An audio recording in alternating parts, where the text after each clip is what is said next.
жарандардын пикети митинги, өзүлөрүнүн оюн эркин билдирүүгө болгон укуктары, сөз эркиндиктери жөнүндө айтылат. Бул дагы бизде иштебей калды. Мына парламент тарабынан кабыл алынып, президент кол койгондон кийин Кыргызстандагы абал Борбордук Азия боюнча эң артта калды. Мына Өзбекстанда 15 адам 1 саат 1,5 саатта пикетке чыгууга мүмкүнчүлүктөрү бар. Кыргызстанда бир Максим Кулешов чыгат ар аптада. И то кармап кетип 2000 штраф салып, байкуштун штрафы 30 күнгө жетип калды. Бул дагы Кыргызстандагы адам укуктарынын эң артта кеткендиги. Кыргызстан бүгүн эркин жыйындар боюнча дүйнөгө шерменде болду. Акаевдин улагында мындай болгон эмес. Акаевдин улагында бүгүнкү бийликке келген, бийликте отургандардын бардыгы мына кетүүшөн башын ийип атат. Керек болсо миңдеген адамдарды читилип чыгып турушкан. Эч ким жолдо соларды неме кылган, кармаган эмес. Эмне бүгүн эмнеге мүмкүн эмес? Эмнеге чыгып туруп өз оюн айтканга мүмкүнчүлүк болбой калды? По 8000 сом тонна уголь. Я в Испании, когда увидела, что люди покупают по килограммами, на 50 сом 6 килограмм угля покупают. Урюков разрубили. Это баткенцы.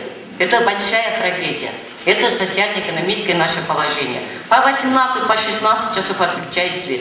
Когда я была в Баткене, как хорошо туда приехал секретарь Совбез. Баткенцы так обрадовались, что он там 2 дня был, 2 дня свет не отключали. Оказывается, у них по 18, по 16 часов свет отключали. Дини авал өтө коркунучтуу абалда турат. Мынакей нарында болгон окуя, адам өзү мазарга көмдүрбөй атышат. Ноката болгон окуя, 32 адам камалды. 16 жаштагы баланы 9 жылга камады. Аялды 15-16 жылдан камады. Бардыгын эсептесек, ошо 32 адам 575 жыл отурат экен. Алар кимден үлгү алышты? Ошону ойлонушубуз керек. Мен аткаруу бийлигине ушундай бийлик өкүлдөрүнө кайрылып кетким керек. Кара келдик ыкманы тандап албай, бекемдештерибиздин эмне себебин карагандай агымдардын таасирине берип жатышынын себебин изилдегиле. Сөз эркиндиги байланыштуу биз чын эле артка кетип калабыз. Аны чындап айтыш керек. Мына ушул эле ардын сине азыр отурганда сүйлөштүк.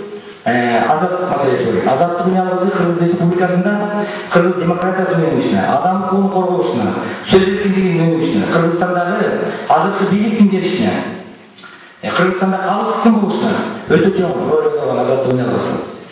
Мына ушул азаттыктын ялгызы азыр радиовещание чыкпайт.